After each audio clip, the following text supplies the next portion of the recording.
Well, since this is my first video, I guess I should do like an intro. Do some painting. This is for somebody. I ordered that one. I like the Game of Thrones series. While I was painting, I listened to the audiobook. I know I'm reading the actual books. And I'm just about to get the Clash of Kings actually. But as the title says, pretty sure I know who Jon Snow's mom is. Right? Don't panic. Set your DVR. Cause it's about to get gritty. Alright, Jon Snow parallel. George R.R. might like to do a lot of parallel stories. Like the book start with Ned cutting off somebody's head. How Ned end up. Head cut off. There's a lot of examples of parallel stories like that. Like you might have legends from the past of how things went down, and then a guy in modern time come and do the same thing. Or the tradition or something of your house ends up to fulfill itself in the real time. Like winter is coming is their name, and winter is motherfucking coming. Alright.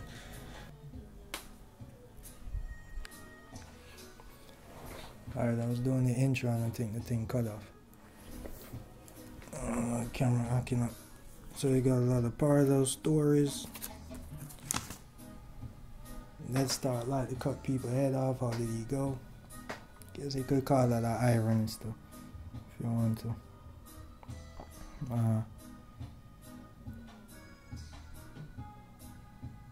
There's a lot of stories like things that happen in legend and then in modern time it would end up fulfilling itself.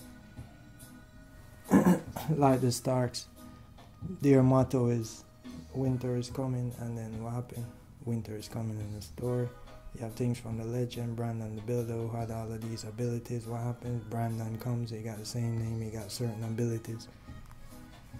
The history of the dragon back from old Valyria, all of this, that's where Daenerys ends up.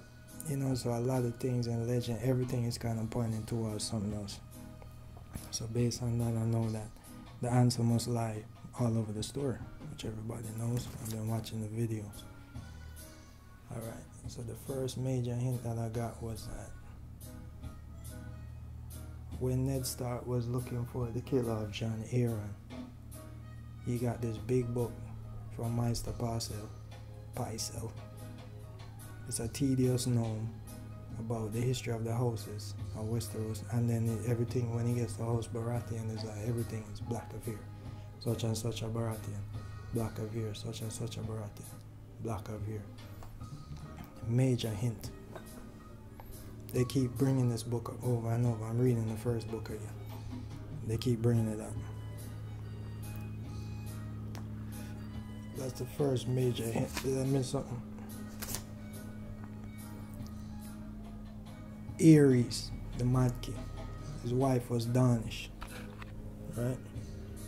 Supposedly dark features, black hair, always. You know, it's like the Iberian Peninsula. They like Spanish type of people, Italian, you know, olive type of thing they going for. And Daenerys and Viserys, how they look.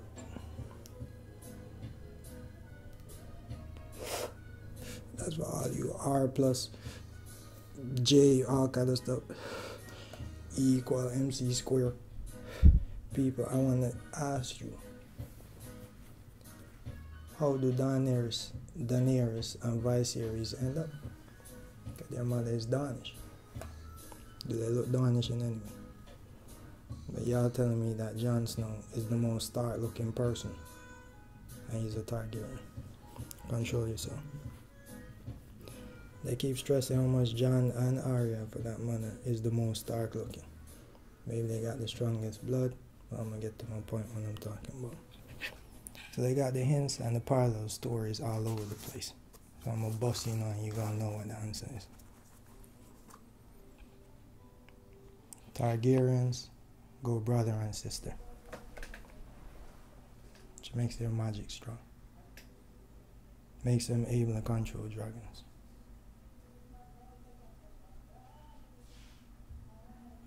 It's Ned and Lyanna's child, man. Digest that for a minute. Jon Snow is Ned and Lyanna Stark's child. Pretty sure.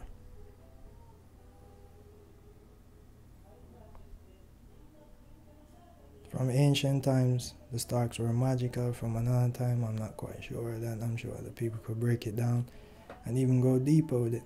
But basically, you have parallels in the story. The Song of Ice and Fire. The fire story got to be parallel with the ice story. Fire story, the Targaryens go brother and sister, makes the dragon, the dragon powerful. They can control them. The magic is strong, all that. The Starks broke away from that, whatever, boom, then they came down to a time when, remember Brandon was looking through the weirwood tree and he saw like a boy and a girl playing thing. Lyanna was the girl, and the boy was Ned. And they were kissing under the weirwood tree, so they got it on. That's the parallel between Cersei and the Targaryens, and I guess more than a parallel, three of them. So that made their magic become extra strong. That's why all of them have the dire wolf power and all of that stuff. And Jon Snow got a special one, and he's on the wall, and why all these, supernatural forces are like drawing him towards a certain destiny. Which is because he's the child of the two of them. Rhaegar found this out, somehow knew that there would be the coming of this special child from the union of both of them, which would challenge the Targaryens. That's why he captured her, so that when she had the baby, he could have the baby under his control to prevent the destruction of the dragons, which he couldn't, which happened anyway while he was trying to do that.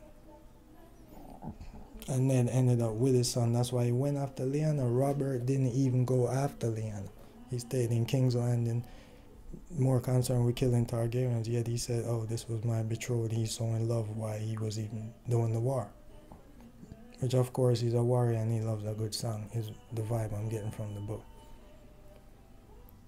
So, it just made a good story to say, oh, it was for the damsel, this and that, and Ray. But Ned is the actual one that went to the tower, hunted her out, found her. You know what I mean? So it was Ned's sister and lover, as gross as that might sound, but that's what I'm getting. I look forward to your discussions, man. Peace.